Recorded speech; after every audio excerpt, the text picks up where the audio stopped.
Maria, ina ng mga dukha. Ano po? Ang apparition ay nangyari sa Banu. 2 beses po ako nakapunta sa Banu last year. Nakita ko po yung lugar, na kung saan dinudumog ng maraming tao.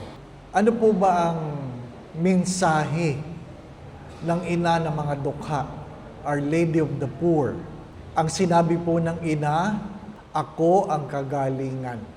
Para maintindihan po niyo yung konteksto, kung kayo po ay mayroong problema, 100 ang problema niyo, halimbawa, wag naman ganun karami, pero kung mayroon kayong ganun karaming problema at kayo ay biglang nagkasakit, lahat ng problema niyo makakalimutan niyo na.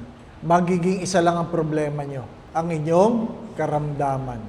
Kadalasan, pinapabayaan natin ang ating kalusugan. Kasi pag maganda ang ating pakiramdam, wala tayong pakialam. Hindi tayo habang buhay na malusog kung ang una nating pinapabayaan ay ating mga kinakain. Ayon po sa pag-aaral, ang ating pong kalusugan ay 80% diet, 20% exercise. Si Father Jack Arada, ang amin pong chancellor ngayon, siya po ay nagpa-kidney transplant at mayroon po siyang TikTok. Ano sabi niya? Paano sirain ang kidney? Batang-bata, sira na ang kidney. Mabuti may nakuhang nag-donate. Ang sabi niya, chichirya, soft drinks, halos walang tubig, puyat, at pagod.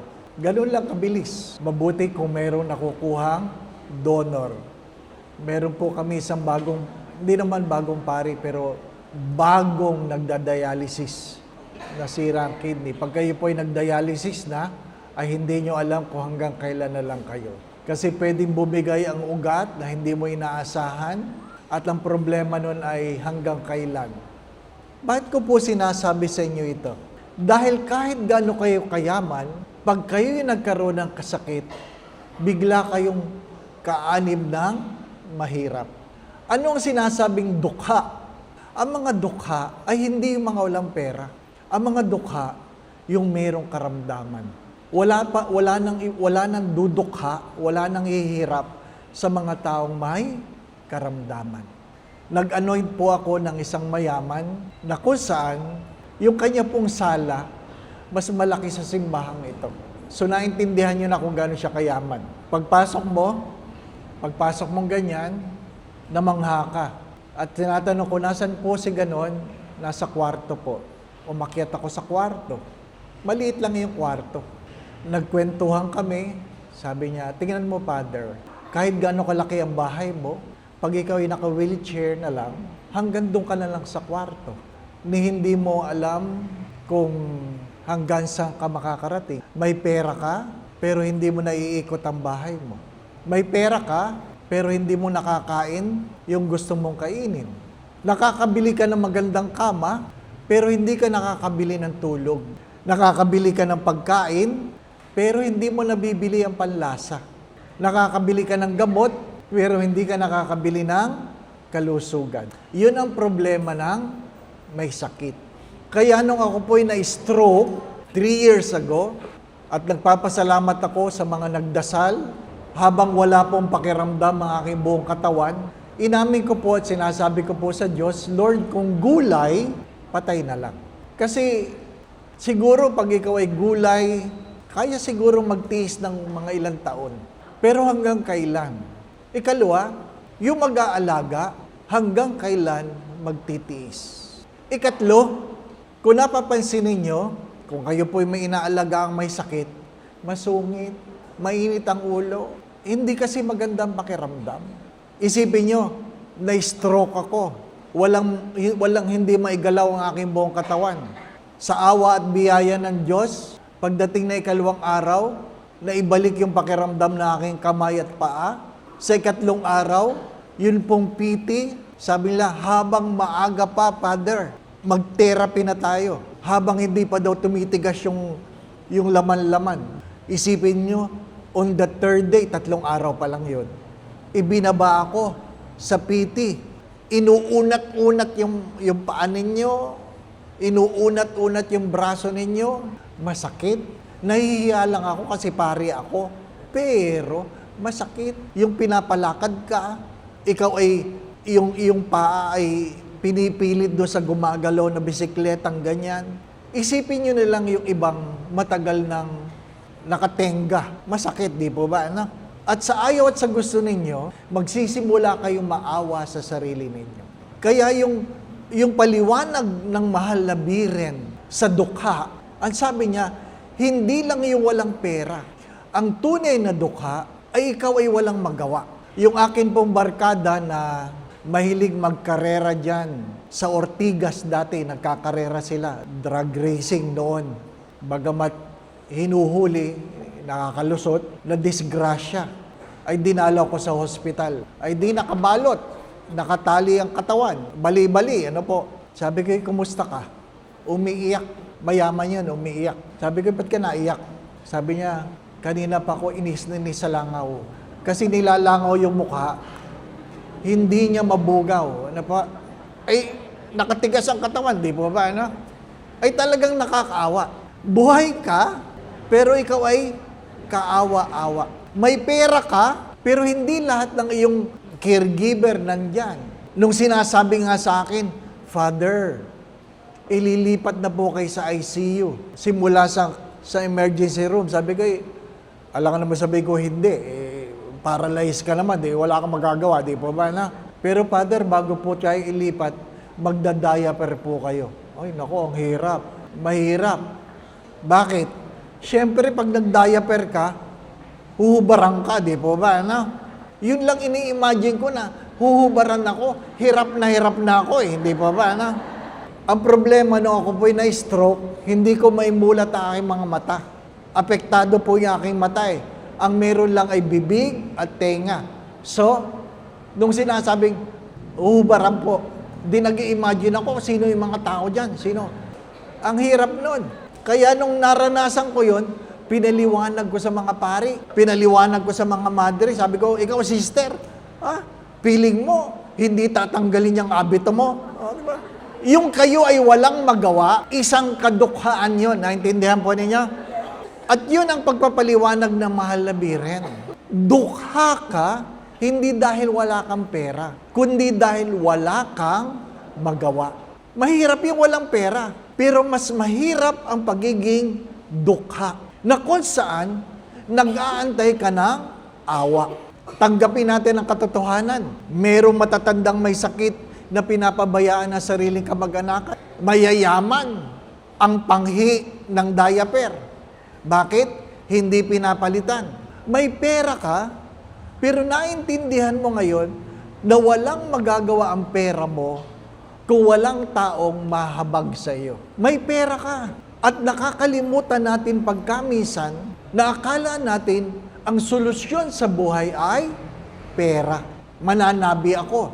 Ngayon, noong una, pinagmamalaki niyan, ang dami niyang sasakyan, di po ba, nadinig niyo yan, ha? Isipin mo, bumili ng kotse dahil may payong ang kotse, di po ba, Pero bumili ka ng sasakyan dahil lang sa payong, di po ba? O ngayon, nakakulong ka, nandun ka sa isang kulungang nagsisiksikan na walang aircon. Naramdaman mo na kahit may pera ka, dukha ka. Bakit? Wala kang kapangyarihan. Aantayin ba natin na tayo ay dumating sa ganong kalalagayan? Ang unang bagay na dapat nating pagtuunan ng pansin ay magpasalamat. Maraming problema, maraming wala, pero marami tayong dahilan para magpasalamat. Pag tayo ay tumatanda, sa ayaw at sa gusto natin, marami nang sumasakit. Ang pagiging matanda ba ay karamdaman? Hindi. Bahagi yan ng buhay. Huwag pabayaan ang kalusugan. Magpasalamat na tayo ay nakakakilos pa. Di po ba Walang taong nananatili. Kaya nga, anong palagi ko sinasabi? Dumating kang walang dala, aalis kang walang dadalhin, hari nawa makapag-iwan ka ng magandang alaala. Hindi ka naman habang panahon dito. Hindi ka naman habang panahon malakas. Pero kahit saan ka naroroon, tingnan mo ang biyaya para mayroon kang ipagpapasalamat. Sigurado ako mayroon kayong pwedeng ireklamo. Pero sigurado din ako na mayroon kayong pwedeng ipagpasalamat. Kaya tayo malungkot sa buhay, mga minamahal na mga kapatid, ay dahil mas maraming reklamo kaysa sa pagpapasalamat. Ang sekreto ng masayang buhay, ang buhay na mayroong pasasalamat. Hindi lahat ng masayahin marunong magpasalamat. Pero lahat ng marunong magpasalamat, masayahin. Pag may problema, may paraan. At sinasabi ng Diyos, hindi ka susubukan ng higit sa iyong kakanyahan. Lahat ng pagsubok ay mayroong solusyon. At hindi pinapahintulutan ng Diyos na tayo ay masusubukan na hindi natin kayang gampanan. Hindi mo yan may luluha. Hindi mo kailangang iluha. Kailangan mo lang gawan ng paraan. Mahilig tayong magreklamo. Mahilig tayong magdasal lang. Ayaw nating gumawa ng paraan. Nagrereklamo ka kasi hindi mo makita ang biyaya. Ikalawa, ang tinitingnan mo ang problema, hindi ang paraan. Na-stroke ako. 87 kilos ako noon. Ngayon, 71 na lang. Bakit? Ang daming hindi pwedeng kainin. Ang number 1 na kalaban, kanin. Ang problema natin, ang ulam natin mga Pilipino, hindi pwedeng walang kanin. Ano sabi ng doktor? Father, bawal ito, bawal ito, bawal ito. Puro bawal. Ang sabi ko lang sa kanya, ano na lang po ang pwede kong kainin? Ang sabi ng doktor, basta masarap, bawal. Anong ginawa ko? Unang-una, kailangan kong tanggapin kung ano ang pwede at kung ano ang bawal. Para wala nang sama ng loob. Okay, pag may nagdating, Father, kain tayo. Saan po? Doon. Sabi, sama ka, Father, masarap doon. Ay, bawal. May magbibigay ng mga pagkain. Father, para sa inyo ito. Masarap yan. Ay, bawal. Hindi yung mamimili tayo, yung, sige, konti lang, konti lang. Mga minamahal na mga kapatid, ang daming pwedeng pagpasalamat. Ikalawa, ano man ang problema, may paraan. Pangatlo, tanggapin mo kung ano ang iyong limitasyon. Kaya tayo malungkot. May kanya-kanyang biyaya. Pagka minsan, pinipilit natin ating mga sarili sa mga bagay na hindi naman para sa atin. Alam natin yun. Anong kasabihan? Pag hindi totoo, huwag mong sasabihin. Pag hindi sa iyo, huwag mong kukunin. Pag mali, huwag mong gagawin.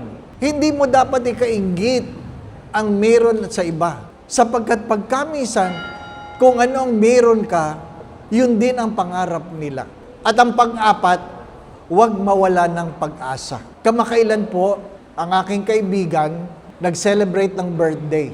75. Karamihan po ng kaibigan ko matatanda. Bakit ba matatanda? Kasi yung matatanda, meron silang karanasan. Kahit gaano ka kalusog dahil ikaw ay bata, maaring meron kang kaalaman, pero wala kang karanasan.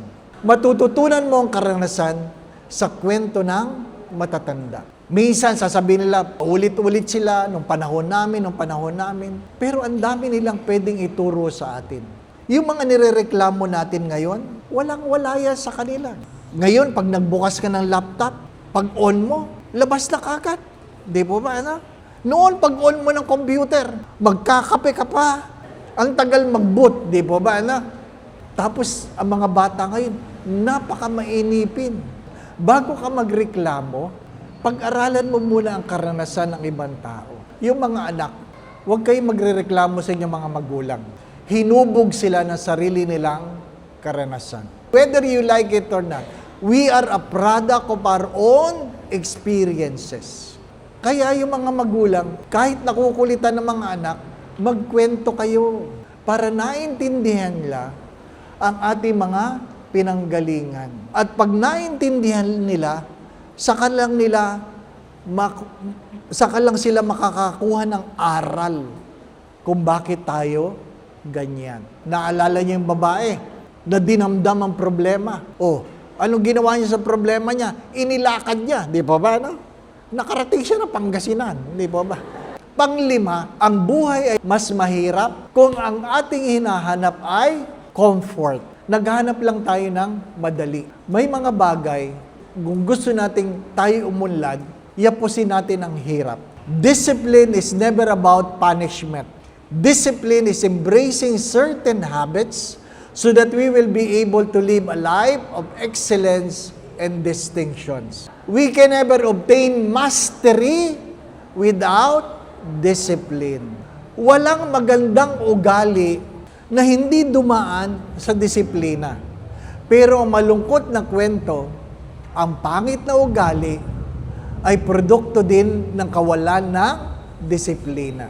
Mahalaga ang disiplina. Ayaw natin.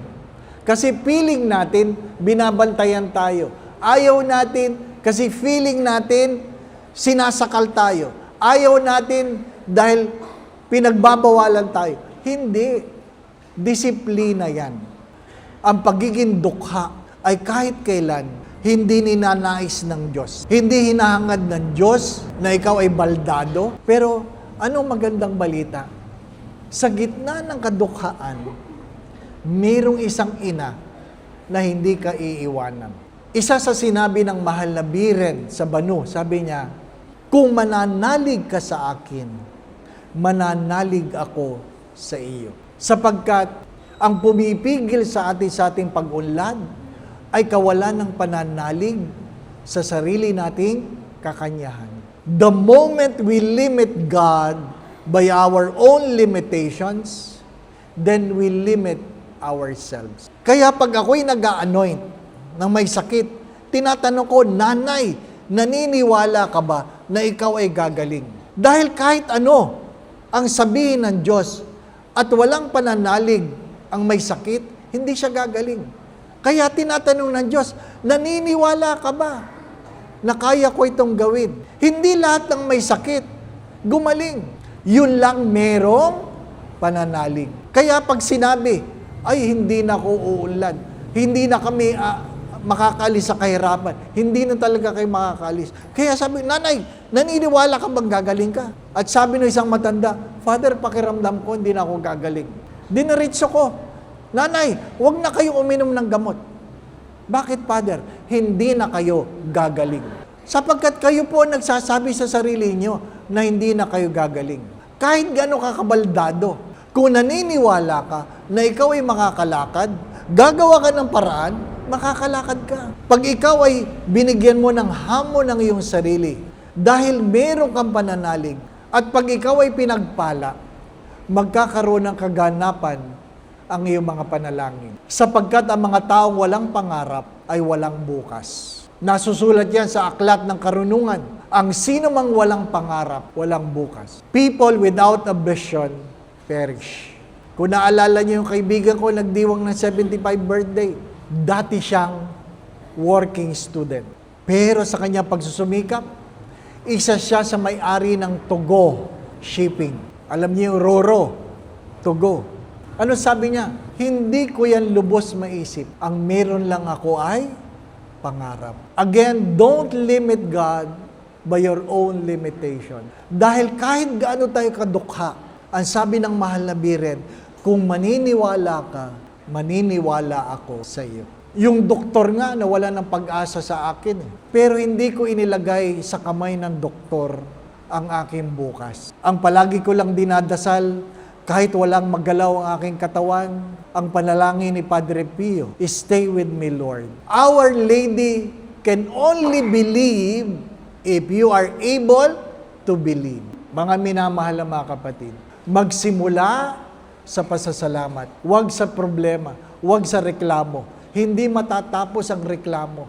Pero kung ikaw ay magpapasalamat, hindi mauubos ang pasasalamat. Ikalawa, huwag titingnan ng problema. Ikatlo, tanggapin ang limitasyon. Sapagkat meron tayong hindi mababago. Sadyang ganito na tayo.